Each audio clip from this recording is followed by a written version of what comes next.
let's be clear about this. We're talking about something that's completely human, and that where we can apprehend and ascertain through rigorous studies the potential value that this has, that children are, because of their vulnerabilities and the effects of stress on the developing brain in childhood, even more important to offer these kinds of practices to them than anywhere else. That it truly is universal, and that it has the potential to actually not only transform education, but, you know, the younger generation is the future of the planet.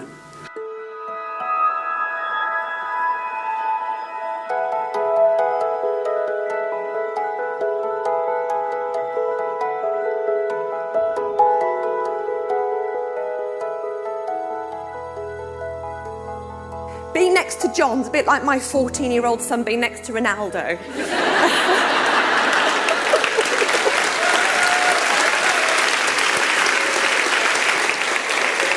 Something important that I've learnt through mindfulness is to know that my feelings come and go, and that's okay.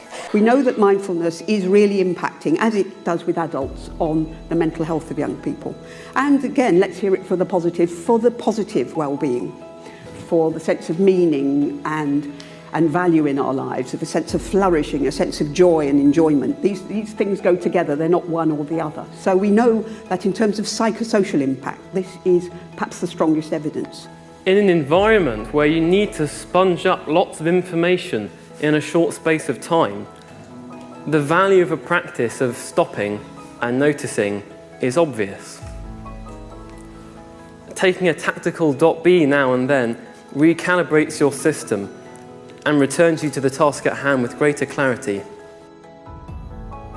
Now, mindfulness doesn't make those bad days go away. And mindfulness doesn't make the good days increase. But what it does do, it lets you take in those feelings, understand, recognize, and reason with them. And this acknowledgement will make you feel better, act better, think better, look better. You will carry yourself with an air of generous confidence, with a healthy mind and a heart full of love. And that's what mindfulness is to me, accepting that the lows are just as important as the highs. We can be in the moment, but if we're in the moment resisting what we feel and hating our feelings, that doesn't sound very mindful. I learned that you don't have to like how you feel, because your feelings aren't you. In reception, year 1 and year 2, I was quite angry and arrogant. I would push people, throw stuff, and learning was tricky, and, well, my emotions got hard if I couldn't do something. After learning mindfulness, I know how to calm down much easier and quickly. If I don't remember, somebody is always there to remind me. Mindfulness is just like a friend. The more we introduce such moments into a curriculum, the more students will care about what they learn, because it's about them too. A lot of the children came up and they said, the thing that have learnt from this year is how to look after my emotions. I felt, and then another child came up and said, I've learnt how to be happy, or I've learnt how to look after my anger. During my GCSEs, mindfulness has helped me to stay grounded in exams and to focus on the present moment, rather than running away with my thoughts, convincing myself I'm going to fail. The minds of school leaders, probably more than most professions, are scattered by the stresses and strains of what they've had to leave behind in order to be there, what their smartphone and tablet wants to continue to engage them in while they're there, and what they have to go back to when they get back. And what I try to do is to encourage them to take that time to actually be where they are. But the impact of this course on my own practice certainly helped me to become a better, reflective leader and certainly a better teacher.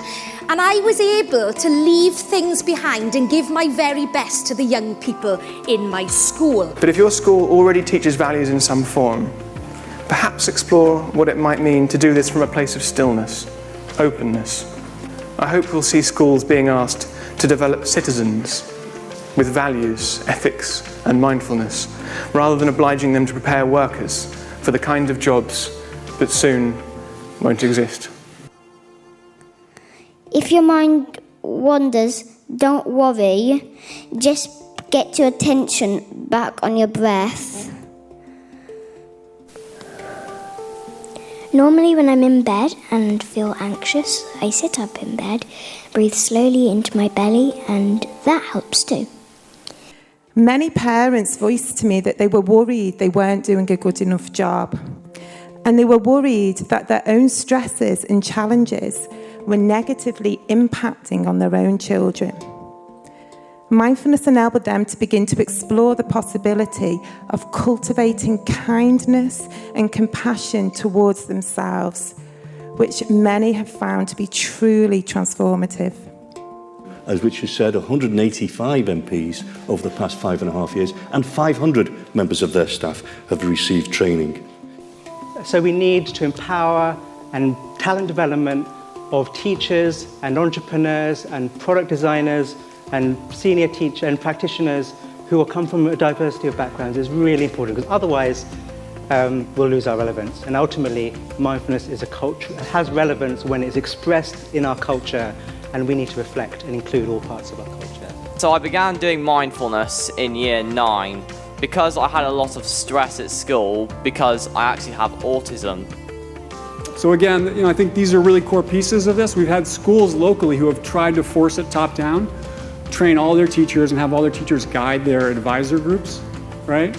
And it didn't work. And he'll admit that. And he's a very kind of committed practitioner, but I think it's really important how we bring this. And he's like, yes, like that model of like letting it grow organic, bit by bit, is so important. So I feel like we're on the verge of a gigantic adventure or another chapter in an ongoing saga that feels very uplifting to me, full of promise. And I really want to bow to each and every one of you, and especially the children who are turning towards me at this moment. I feel blessed by just your gaze and your incredible energy, and by all the parents. You want to come up here and turn around and look at everybody? Okay. Come on. Okay.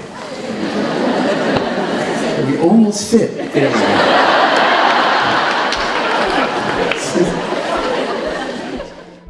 And so let's actually realize, hi there, that while we are whole in ourselves, W-H-O-L-E, we are also part of much larger circles of wholeness.